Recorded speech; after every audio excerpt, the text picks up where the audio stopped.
Live rock and roll, and this is On Tap, and I'm the Doc Doug Podell, and it's good to be here at BB's Fine Wine and Liquor. We're in my hometown of Shelby Township, right here at the corner of 21 Mile and Shaner, and we've invited a few fans out here to stop by as we film this live podcast that will be available on demand.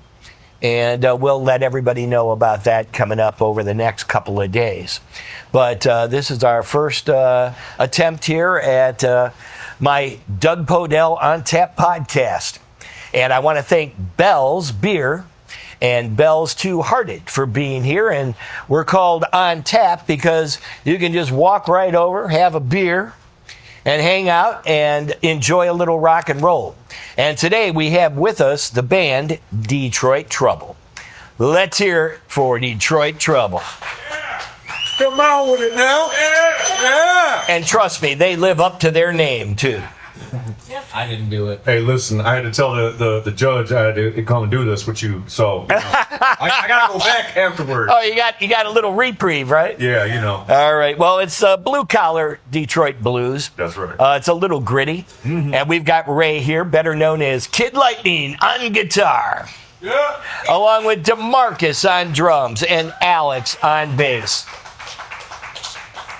And we're set up here in a liquor store. Of course we are. I'm in my natural habitat. Yeah. It's fitting. You know, I think we're all feeling pretty good. Give me a cigar. We'll be all good. I feel Preferably pretty. a black and mild. I'll tell you, I feel pretty good after that first glass of Bell's beer. So, Oh, yes. so I want to talk to you a little bit about your rise to fame. I just saw in my memories 1 year ago, almost to the day, and I wrote down Detroit Trouble, wow, these guys rock. And that was a year ago, and I didn't even know your name. We've met since then. We've seen you guys since then. But you have taken Detroit by storm in this last year. But yet this has been, as I did a little research, of course, That's why 11 years in the making. Now that's crazy. That is not an overnight sensation. That's a lot of hard damn work. Is it? So I want to know what happened in this last year, and I'll start with you, Ray, kid. Yeah. What was the spark that lit the fuse? Spark that lit the fuse was the natural want and need for, the path that, of the bug that I was bitten by when I was a little kid, which was, the ZZ Top, the Hendrix, Stevie Ray, and, the blues and blues rock and hard rock that kind of shaped my childhood. And even, the Motown, the doo-wop and all that my father was, exposing me to as a young kid. So that spark that really made everything happen for me in the last year to put this out there so heavily is strictly the raw influence of my fan base, or our fan base rather. I mean, it's growing, right? Which is blue collar. And where does that come from? Well, it comes from, dawn of time, right? Well, dawn of modern time, Henry Ford and, successful people. So studying success, I studied it very well. Well, it always takes time. And it does. But 10 years in the making, that's a long time. Yeah. That's a lot of dedication. That's a lot of passion. And that's a lot of hard work. And you've built up an incredible audience, obviously, over that period of time to have gotten to where you are today. So, Marcus, where did you guys grow up? Where did you grow up? I grew up in Detroit and kind of floated all around the city and then the state and then on the West Coast for a while. So New Mexico and back here. Oh, wow. Okay. Well, we're going to talk about Mexico in a minute because that's a whole chapter from what I understand just a couple of weeks ago, right? Yeah. But Alex, what about yourself? Where'd you grow up? Downriver area, Garden City, Taylor. I'm in Redford now. I feel like I'm still growing up compared to these guys. To Marcus, it was like 100 years ago. So you're the kid of the Kid Lightning group, is that right? So, and Ray, what about yourself? I grew up on the Redford and Farmington Hills border, right off of 8 Mile, and like the 8 Mile and Grand River area. That little notch right there by Kit's Industrial Tool, and whatever my dad couldn't, because he was a mechanic, third generation and fourth. So every time he needed a tool that he couldn't buy, every time he needed a tool that he couldn't, make, he had to go down to Kit's Industrial Tools. That's how I got into blue collar trades. So when I think of the West Side, when I think of Downriver, when I think of the West Coast, I don't think the blues. Yet you guys have niched out and carved out yourself a rock and blues sound. And where's that coming from? The trio thing, like Cream and ZZ Top and Hendrix. All right. Because our former member, rest in peace, Neil Avery, as he always said it best, three guys can move much air, and that's something that always kind of resonated with me, because we've had plenty of offers over the years for other singers and other opportunities and stuff like that, and it's not a disrespect thing to say no to it, but I've taken a hard turn to say, no, we're going forward completely as a trio.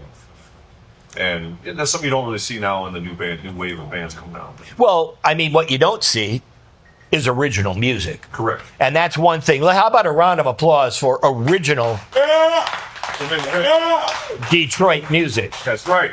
And that's why some of these people are here today, because they're true believers too. That's right. in not just having a great time and seeing a bar band, but you guys have put your heart and soul into your own original music.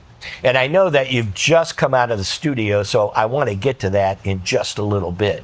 Yeah. But tell me about the writing process and the music that you guys created. When did you really start?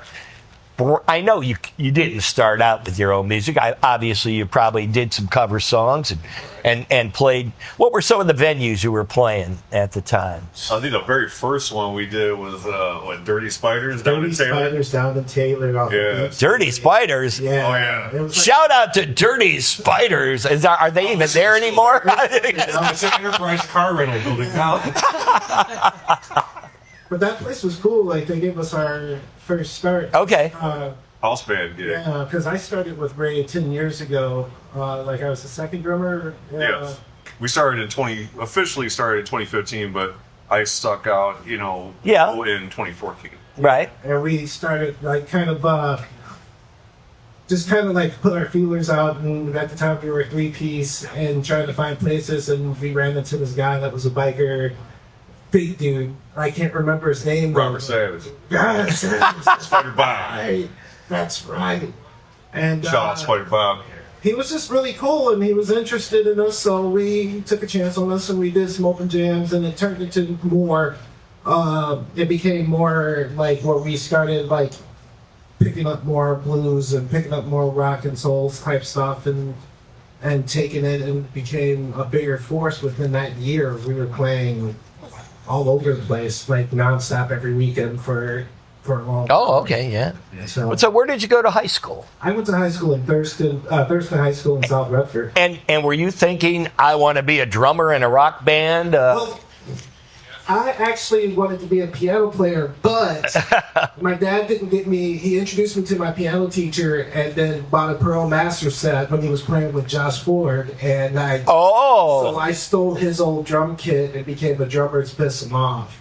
So there's a little family going on here, huh? yeah. All right. Is that right? Yeah. Oh, Josh Ford is here, by the way. He works for me now. Shout out to most teams. Yeah.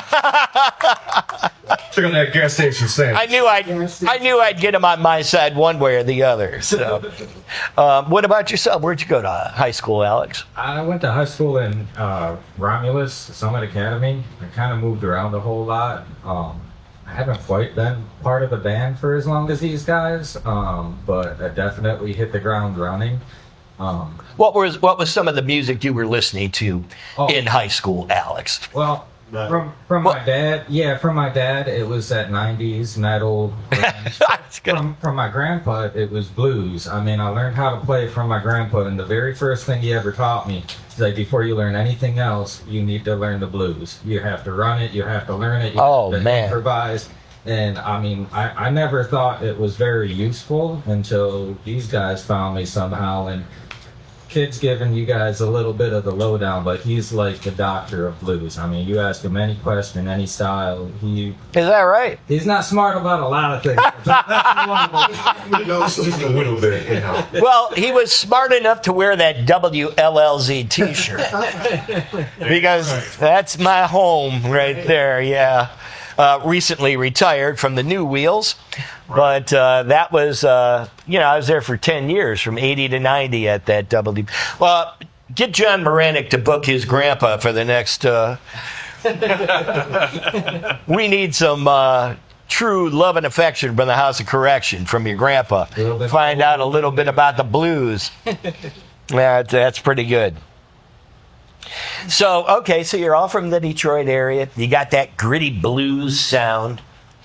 And you just went in to record some new music with Mr. Grit himself, Jim McCarty. Is that right? Damn right.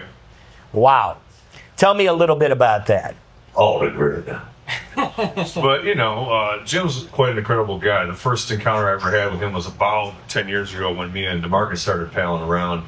And Blue Goose. we saw him at the Blue Goose. Oh, okay. Along with guys like Eric Goebel, Tosh Owens, and everybody around Sure. the Detroit area.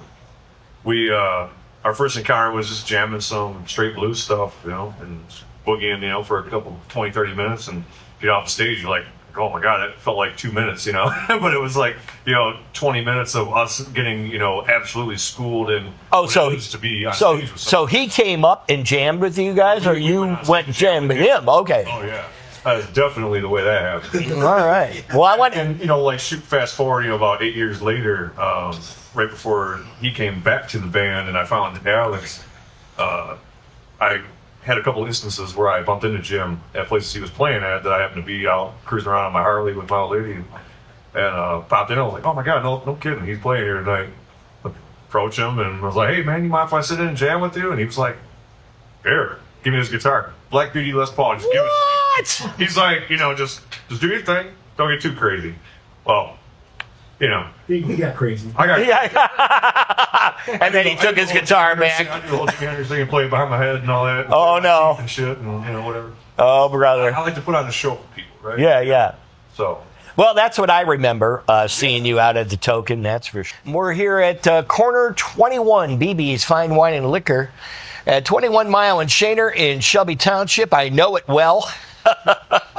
And I want to thank Joey and Frank from the store here, but also I want to thank Bell's Beer and Bell's Two Hearted for being on tap today. And that's what this podcast is all about.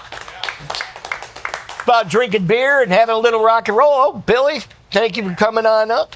Kathy. What's up, Billy? Thanks for coming out, brother. All right, drinking some beer. Who's drinking beer? I know I am. I'm running out. Well, we better get him a fresh one. Yeah, Let's get Alex a fresh one. And I'm doing pretty good myself, actually. Jimmy Romeo is here. We got Josh as well. And we got John Moranic. And I'm the Doc, Doug Podell. A little rusty. I've been retired now for about, 90 days. You just couldn't sit at home, could you? That's what everybody said. They go, I knew you couldn't stop, Doug. No. No.